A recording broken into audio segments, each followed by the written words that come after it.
All right, let's try it again. Good afternoon. I'm Braden Savage, and I'm the Director of Alt Ed here at the State Department.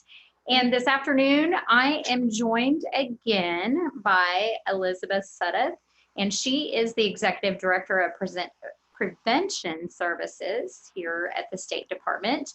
If you joined us last month or you watched the webinar, we at a later time, Elizabeth was the one who presented last month, and what she shared, the information she shared with us was extremely helpful. In fact, I sat in the room, the only person in the room, and took 5 pages of notes. So that kind of tells the great things that information that she shared with us. So I have no doubt that today that you will get some great information as well.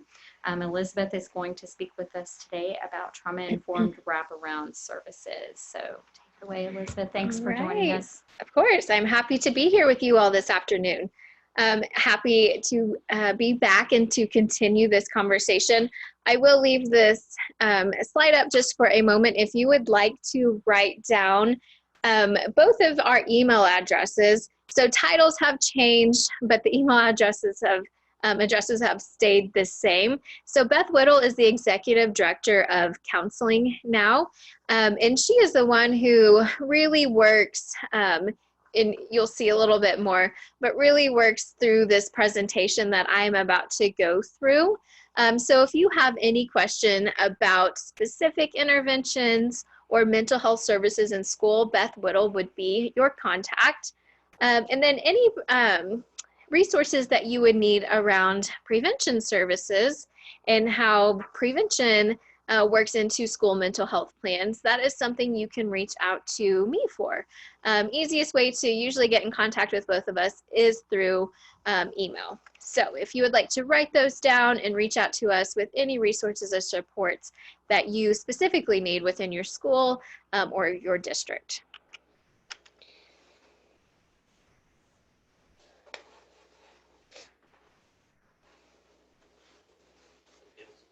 There we go.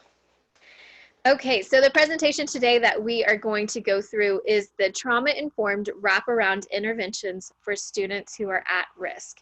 And what really where this falls into is the Tier 3 category. I will go into a lot more detail of what does Tier 3 mean.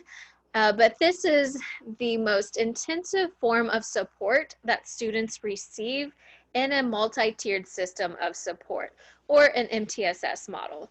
So again, we'll go into a little bit more detail about that, but how does this, what we will be talking about, today, is what are some of those most intensive interventions looking like, and who do you need to partner with to make sure students are receiving those services?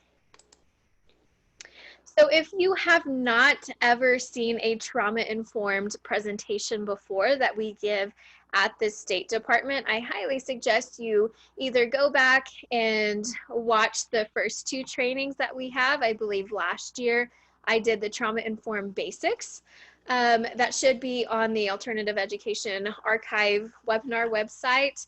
And then last month I went into more strategies. So this is a 3-part presentation, and this is the 3rd level of that 3-part presentation.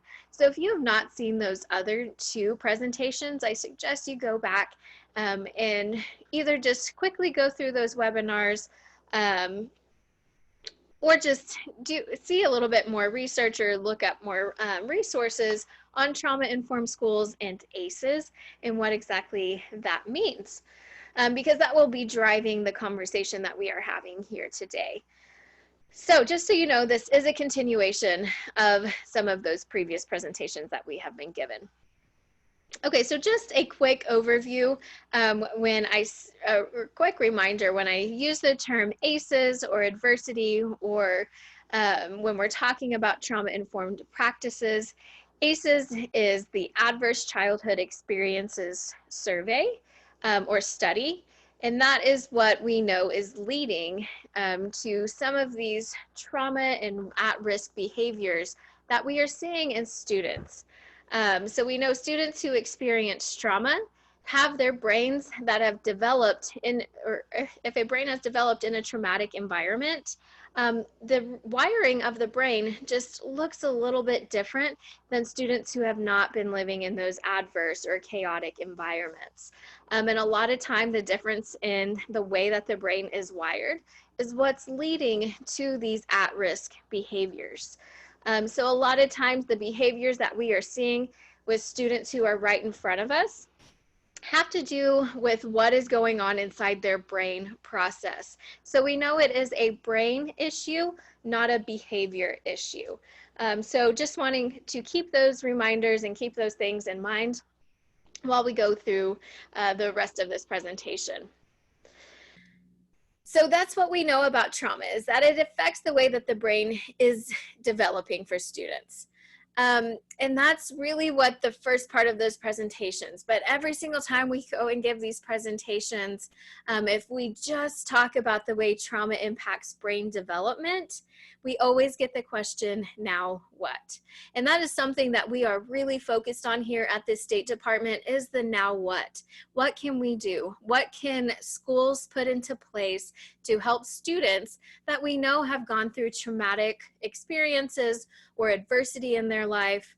How can we help support them rewire their brains or get back to this brain structure that they can be successful, not only in the school building, but in their everyday life? So what can we do to help support students when we feel like we've exhausted all of our resources? How do we offer support to students when nothing else seems to be working? But also, how do we collaborate with school districts and other community partners, especially in this level, this tier 3? Again, I'll go through more detail of that in just a moment. But when we're talking about the most intensive needs for students, the most at-risk students, we have to have the conversation about what community partners are we working with, and who can we find, what resources can we find to help support the interventions that these students are needing. Okay, so that leads us into the conversation about tier 3. So what we know, let me actually,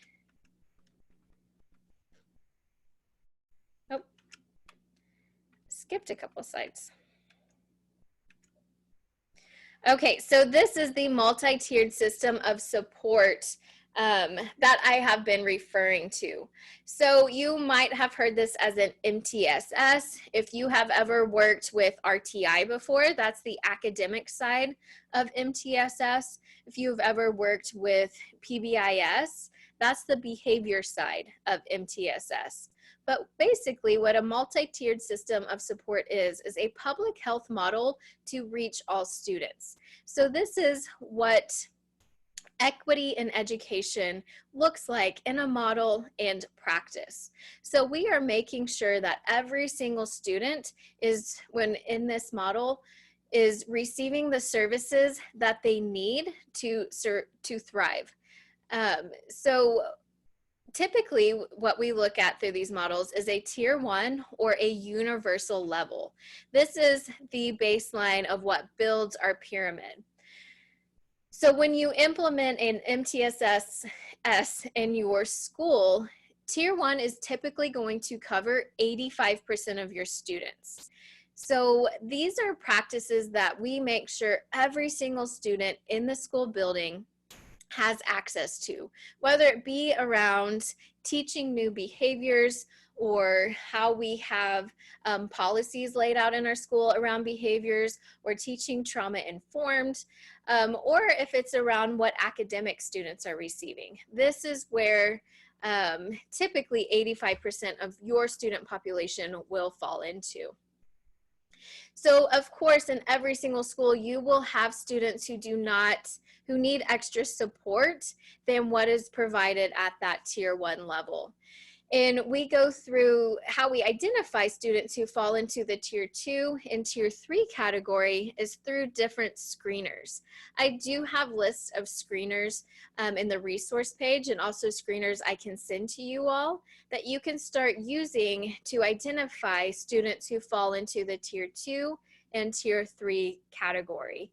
And this is also where you can pull your data from your office discipline referrals or any academic measures that you are looking at. So what we know is that about 10 to 15% of your students are going to fall into these tier 2 and tier 3 categories. Again, it's just identifying students who need extra support and identifying what area they need extra support in. So if you have a student who needs a tier 2 support for behavior, maybe they need to build skills around empathy and respect, then they would still get what behavior practices we're doing at tier 1, but we could also provide them a little bit extra support by doing small group activities with them and doing social emotional learning activities with them. So we can build up the areas that we identify as lagging skills. Or skills that we know the student needs to improve upon. So as we move up our triangle more, that's when we are in the tier 3 category. So tier 3, again, is the most intensive level of support. If a student through a screener is identified as needing tier 3 supports, that does not mean that they stop receiving tier 1 or they stop receiving tier 2, means they're receiving all 3 levels of support that the school has to offer. And this is often done on a 1-to-1 or a 1-to-2 ratio. So again, just the highest level of support that we can offer, and most oftentimes this needs to take place outside of the classroom. Tier 1 will always take place inside of the classroom. Tier 2 can take place inside of the classroom, just some other interventions we can use. Tier 3, to be effective on that 1-to-1 or 1-to-2 ratio, should be taking place outside of the classroom and also with a partner, somebody who can provide those intensive services. So for instance, again, if it is a behavior support or a mental health support, a mental health provider or a behavioral health aide or somebody would be working with that student 1-to-1 on what that level of support would look like. So for this presentation, that is the area of the pyramid that we are going to be staying in. What does that 1-to-1 support look like, and how do we partner with different community members that we can make sure we're providing that highest level of intensive support to students? So the teacher's role really when we're in tier 3, like I said, if it is taking place outside of the classroom, is to be more collaborative and identify the specialists that they will be working with. So talking to the specialist about what behaviors is being seen in the classroom, having meetings about progress and treatment plans or behavior plans, or building up these lagging skill plans. This is what the teacher's role would be, is how can I help support this? How can I help support what the specialist is doing 1-to-1 with the student in my classroom? Because we know that when students are experiencing these at-risk behaviors, or we're seeing the most intensive form of behaviors in the classroom, again, it has to do with the way that the brain is structured. If that child does come from a trauma history or adversity in their past. So again, that goes back, if you remember in the last presentation that we're talking about, the way that the brain is working during a traumatic or stressful situation.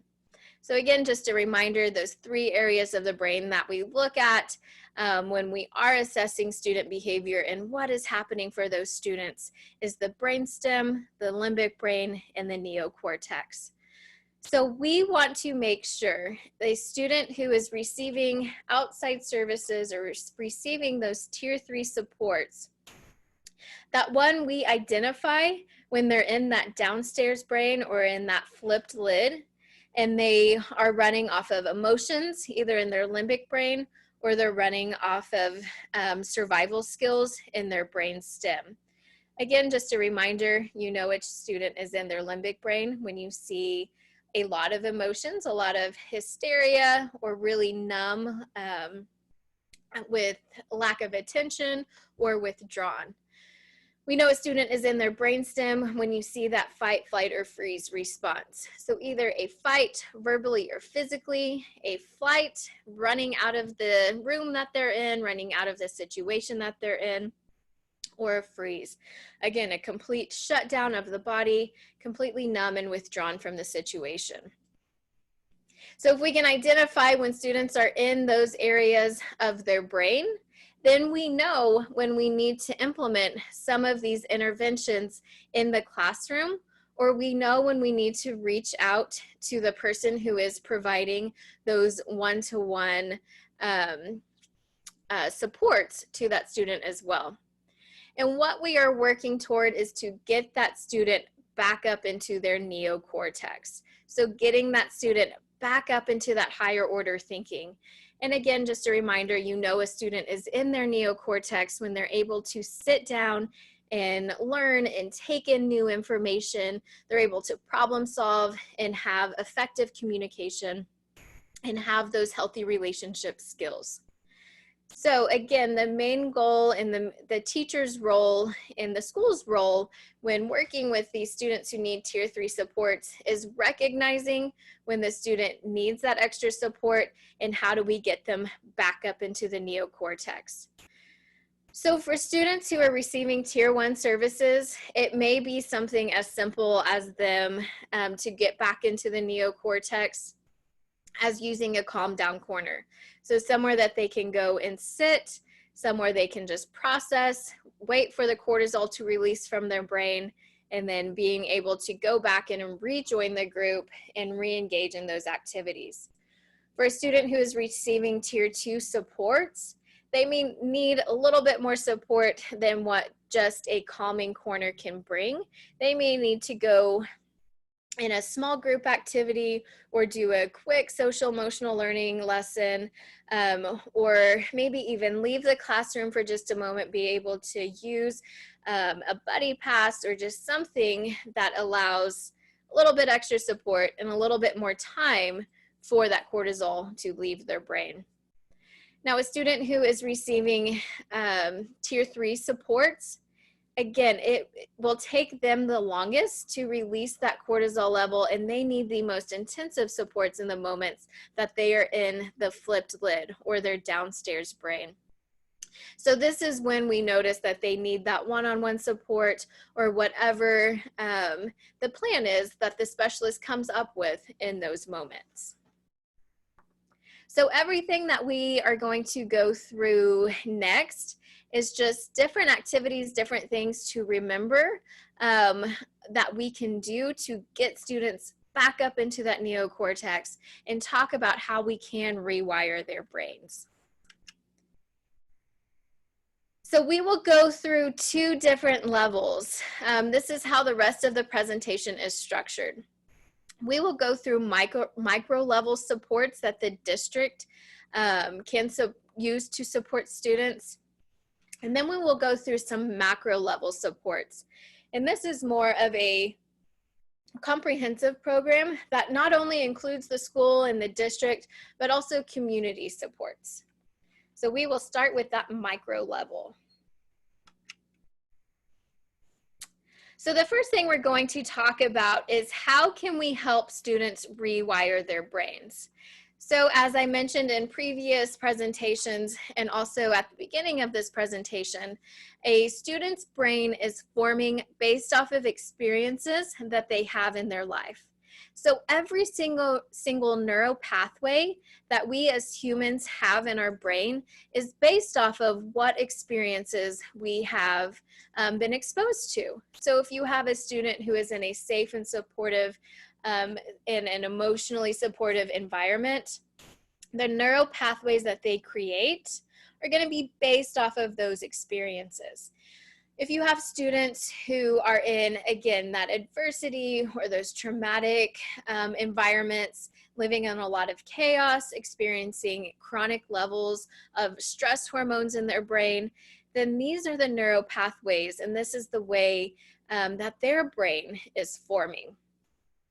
So again, you can see how those different neural pathways are what is leading to a majority of the behaviors that we see in the classroom.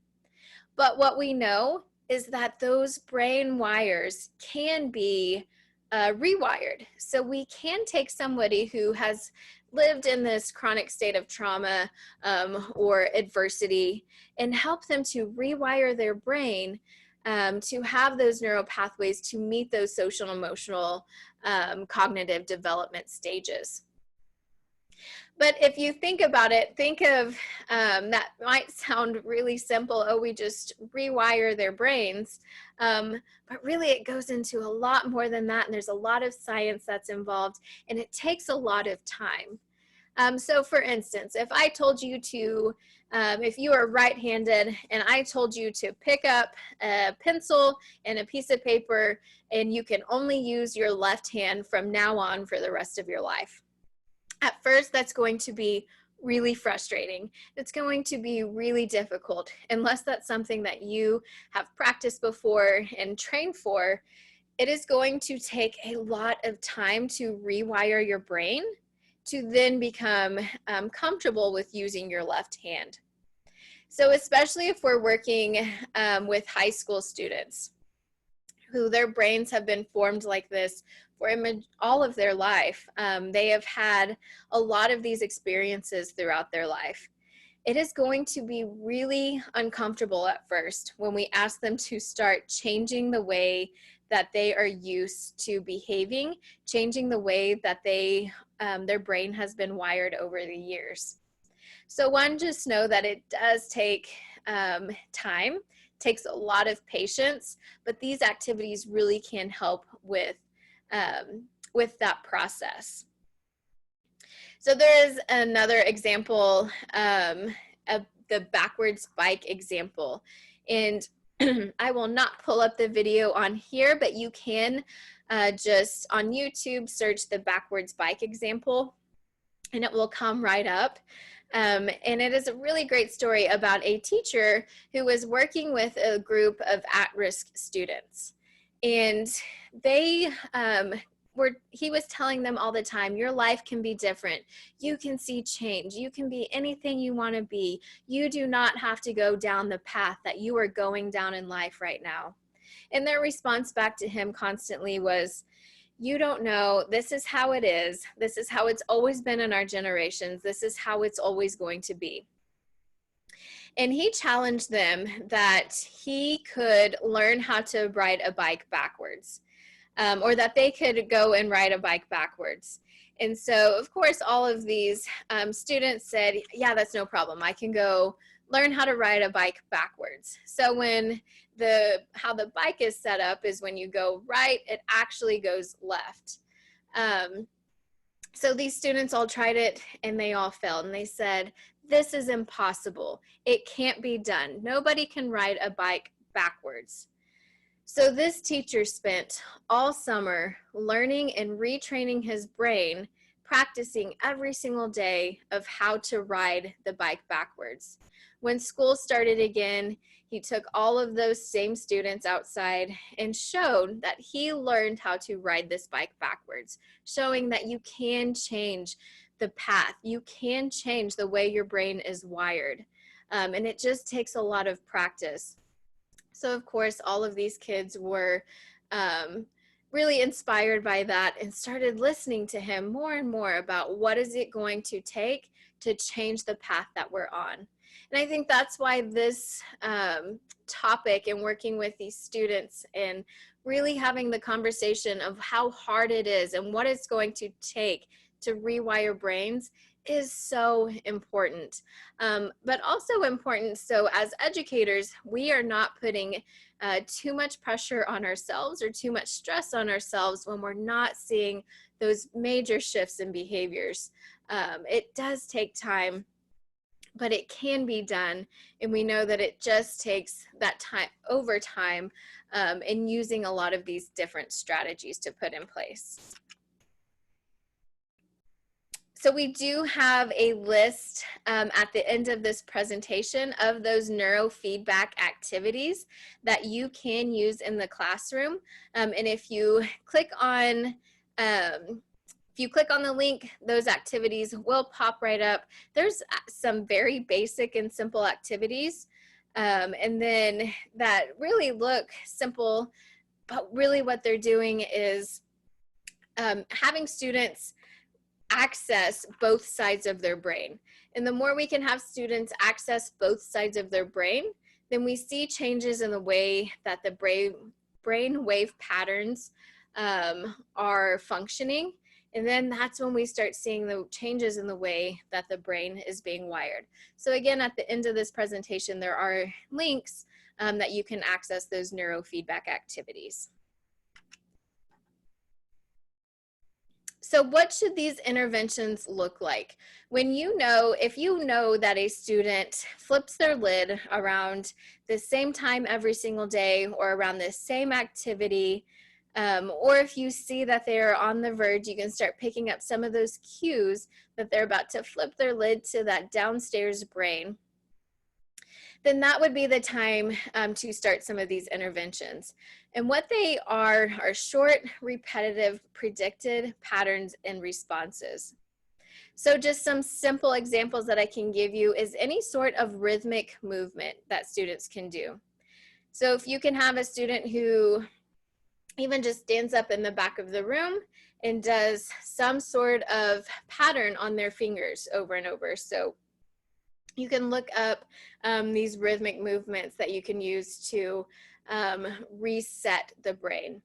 And again, with all of these interventions, what we're doing is trying to change the brainwave patterns. So we release the cortisol, we release the stress hormone, and we can help students get back up into that neocortex. So even if students can even just drum again on their legs, or being able to just do some sort of pattern either on a book or something that we can, something like that, that helps to again reset the brainwave patterns and release that cortisol. So if we can play music, music has been a great way to again change those patterns, release that cortisol. But actually there's a lot of studies coming out that if you can play instrumental music for students who have experienced trauma, then it actually shrinks the brainstem. And over time, if they're exposed to enough instrumental music, then we can see that reduction in the brainstem, and they are less likely to go to the brainstem when they are in that environment. So they're less likely to go to that fight, flight, or freeze response when they're in our classroom. So we even try this out if you are having a tough one-on-one conversation with a student. Play some instrumental music in the background and see if that changes the way that they are able to respond to you. So we always want to make sure that brain breaks are being incorporated through the day.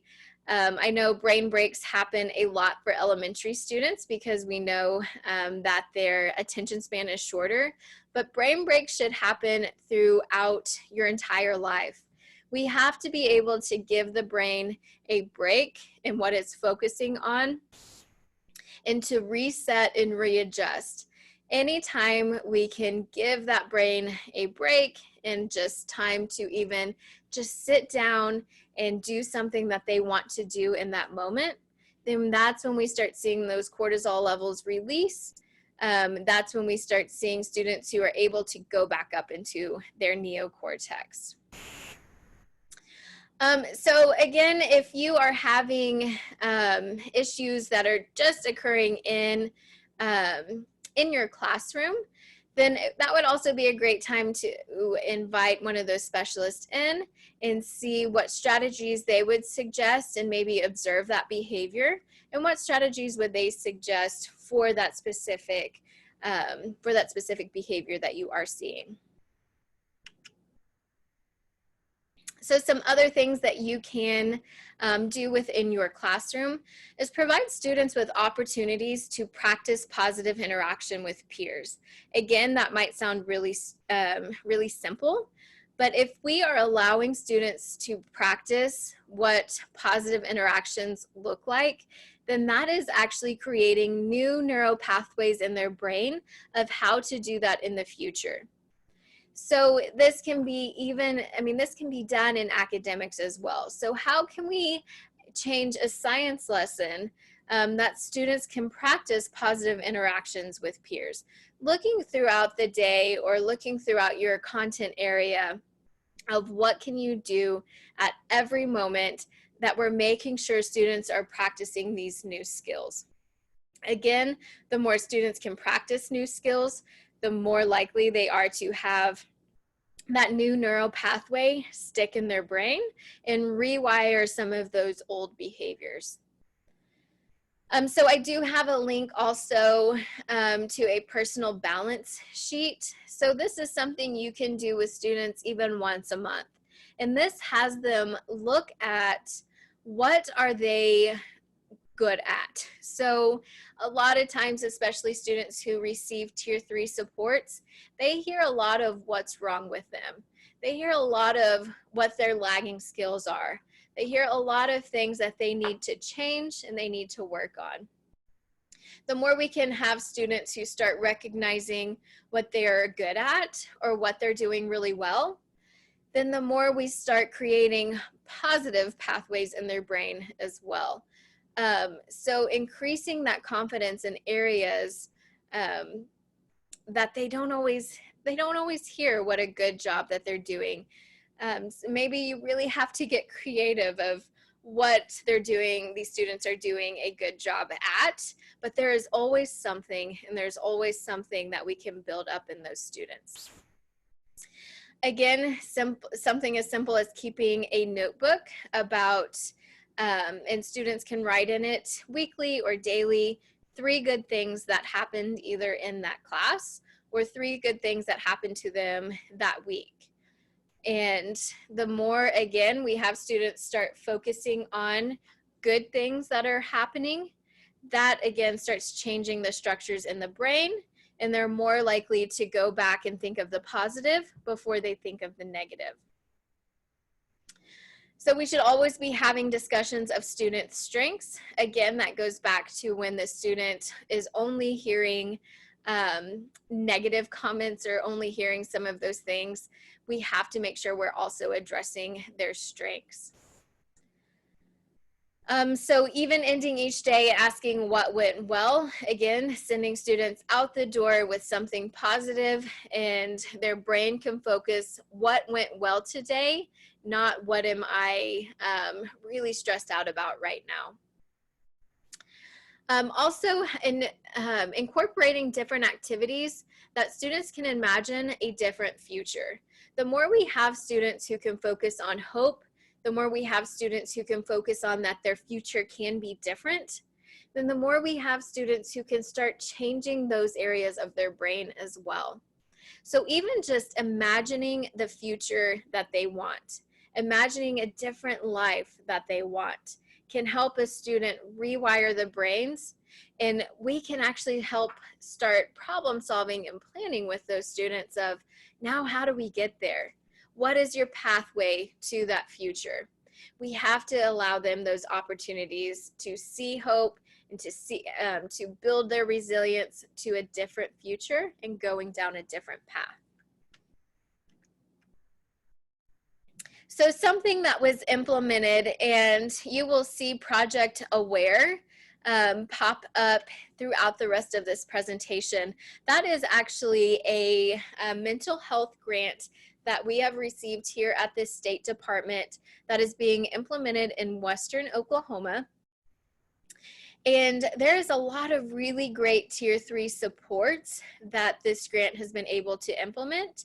And I just wanted to go through a few of them so you can get some ideas of maybe some supports you can put into your classroom.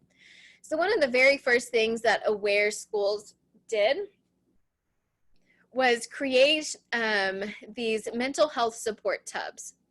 Every single teacher in every single school in the districts received one of these mental health tubs. And you can see a list of items there on your screen that were filled in the tubs.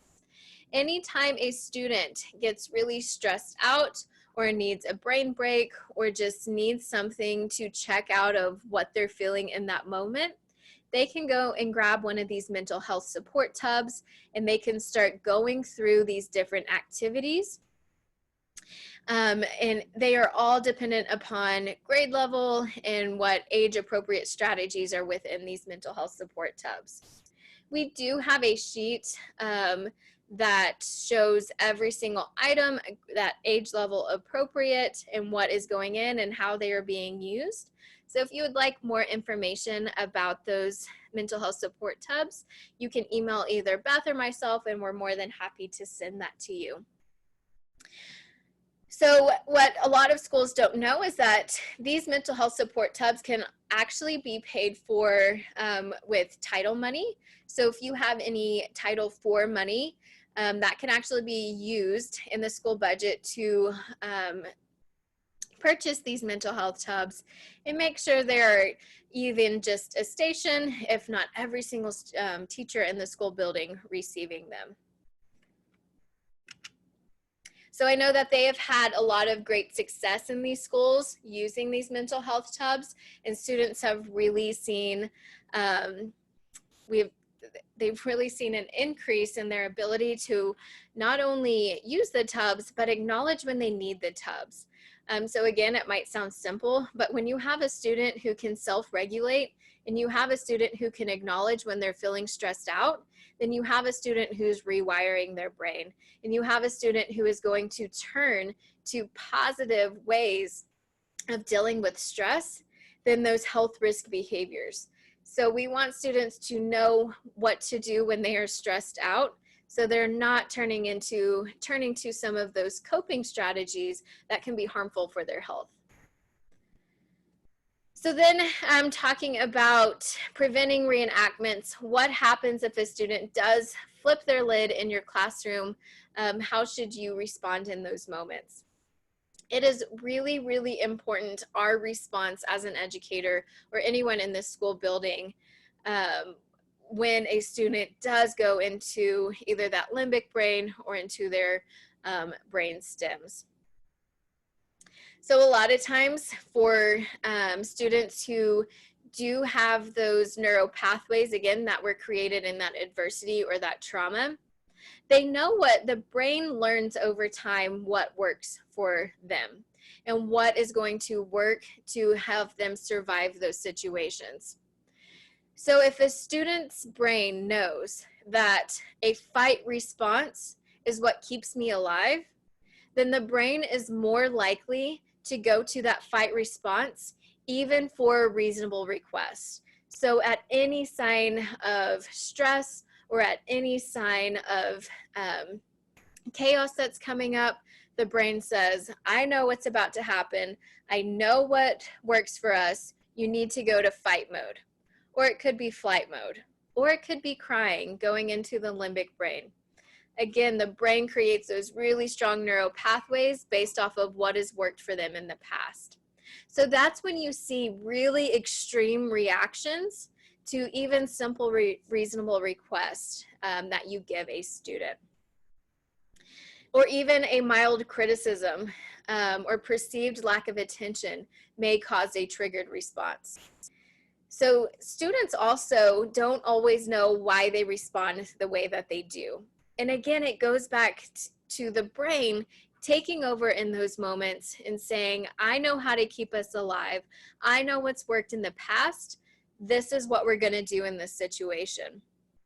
And if you work through students when they have one of these triggered responses, then you know you can watch them kind of work their way back up.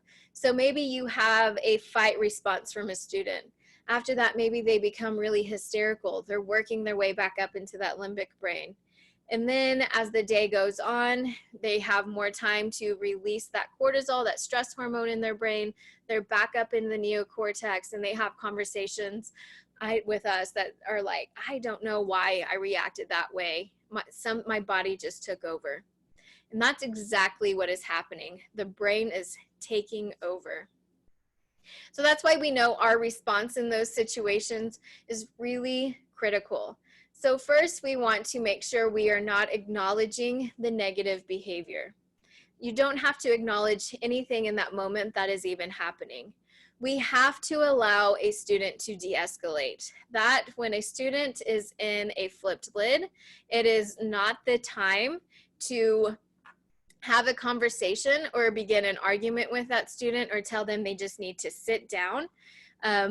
More likely than not, the response should just be to allow the student to go through that de-escalation process. Again, I went over some de-escalation slides in the last training, if you would like to go back and look at that. So when the student starts going through the de-escalation process, let them know that you care and ask how you can move through together.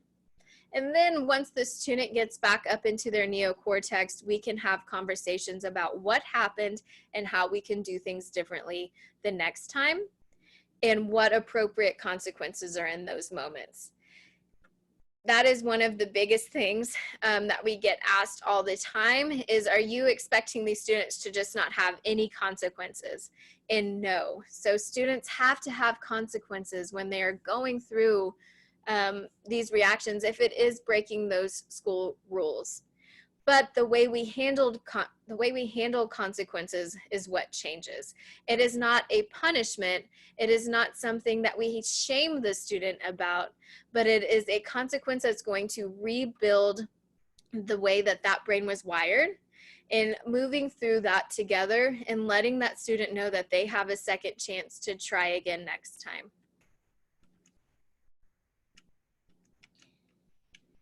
Okay, so moving on to some of those macro level supports. How can you reach out to the community? So macro level changes help to reduce the stigma around mental health in schools and communities, as well as support and infrastructure focused on improving mental health and well-being of all students. So what this can look like is placing practices within your school building that you talk about really hard cases. So in any mental health clinics, they oftentimes have staffing around cases that are either difficult or need an extra pair of eyes on, or some other suggestions. And schools can do this as well. So either at your department or grade level meetings, we can have student success meetings. So we can have meetings about students that we need others to provide some input on how can I move forward with these students or this student? What can I do in this situation? Is there anything from the outside looking in that you can provide? And how can we move through this together? So not only does this help build your team, and it also gives you someone that you can reflect to.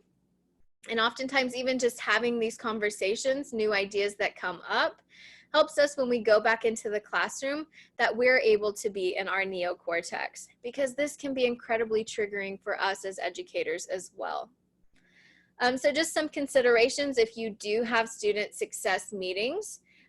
Is to have a counselor or administrator present for the collaboration.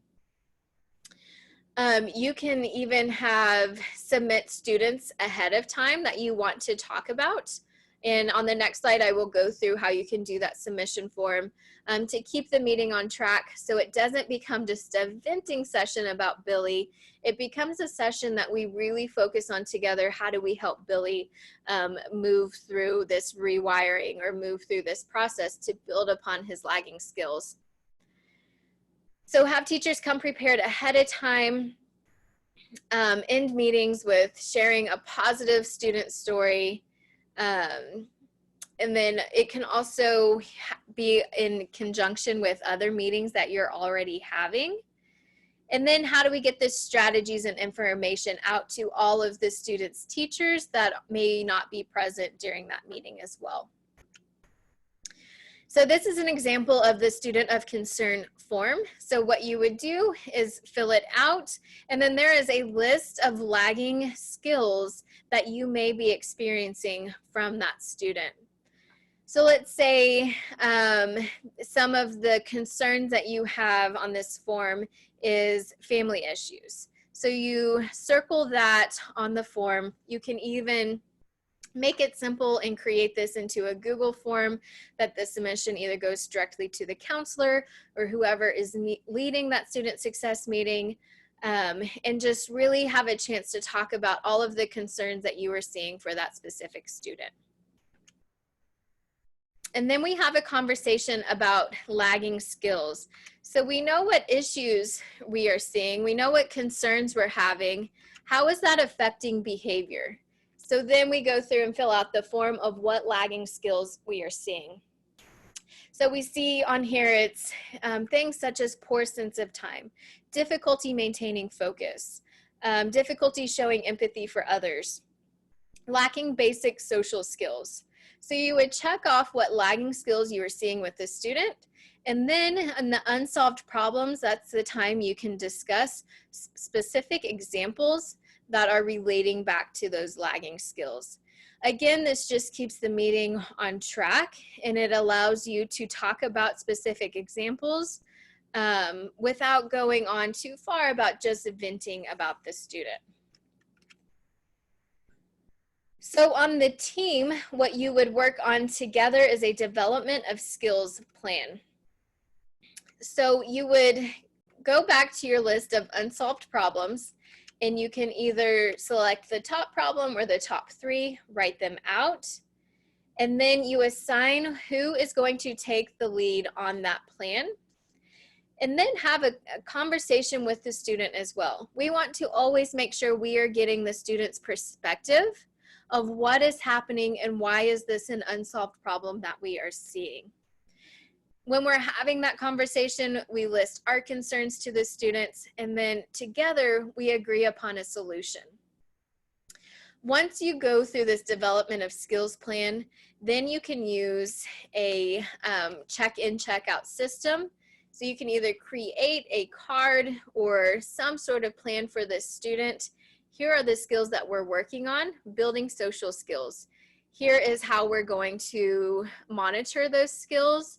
Here's what I want you to work on for this week around those development of social emotional skills.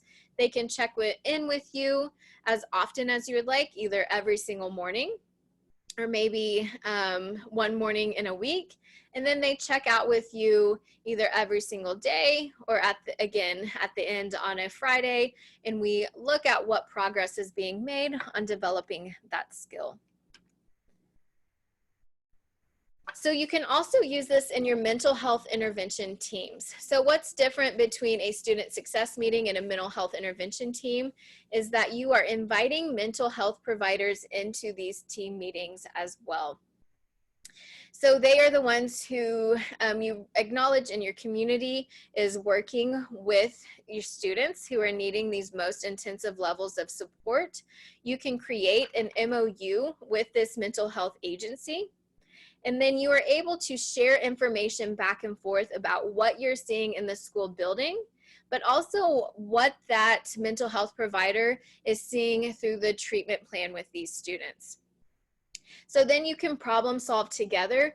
How do we support this student together? What are you seeing as a mental health provider? What am I seeing as a teacher? What am I seeing as an administrator or a counselor? And what plan can we develop together that's going to support Billy through this entire process? So really that's the level eventually of working with those community groups that makes this a really strong process of that 1-to-1 or 1-to-2 ratio intervention. So we also want to make sure that all in-school discipline is trauma informed. So not just, again, focusing on punishment to change behavior, but really focusing on a development of skills plan to change behavior and using that as a consequence that is going to help drive changing and rewiring that brain. I know I mentioned this in the last presentation, but Overcoming Obstacles is a great website that you can go to for free social and emotional learning lesson plans. So something else at the macro level that we want to make sure that we have seen incorporated into other schools is knowing that one of the biggest barriers of access to services for students is the family's ability to pay. So in some of, like in our Aware schools and some of our other grant schools, they've actually started inputting questions into the child's enrollment form of if they would like more information of how they can help enroll students in sooner care. And then there's a lot of different community agencies. There's a lot of groups that we can connect you with of how do you help the families through the process of enrolling for insurance that can help pay for some of these mental health services to be provided. And then the very last thing that we will talk about is the importance of policies. So we want to make sure that if we want to see a sustainable change, not only with our students, but also the entire school climate of our building, we have to also be looking at what policies do we have in place. Do we have trauma-informed policies? Do we have trauma-informed consequences that are written into our policies? And do we have policies that help support the change that we want to see for our students? So that is something that we want to make sure we are checking back in on often and know that policies really do matter. They are the piece of the puzzle that really shows what the school takes a priority in and what schools see as most important. So these are just this is an example of a trauma-informed policy, and there are some links to some other trauma-informed school policies that other states have used. So this Denver Public Schools and then Osborne Public Schools has great examples of policies that schools can implement. So what has an LEA administrator say about implementing some of these Tier 3 trauma-informed supports? So traditionally, policy has been about parameters and rules and viewed as punitive in nature when broken. By considering the mental health aspect, we are looking at a policy as more of a way to help and support students. So again, we just want to make sure that the policies are there not to be punitive in nature when broken, but how do we help support the mental health and mental well-being of all students?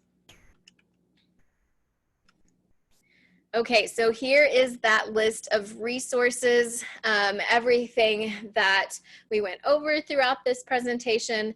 And again, I am more than happy to send you any resources or supports that I have. So please feel free to email myself or again, Beth Whittle, and we are happy to help. Thank you all for joining us this afternoon. Again, reach out with any questions that you have, and I appreciate all of the work that you all are doing.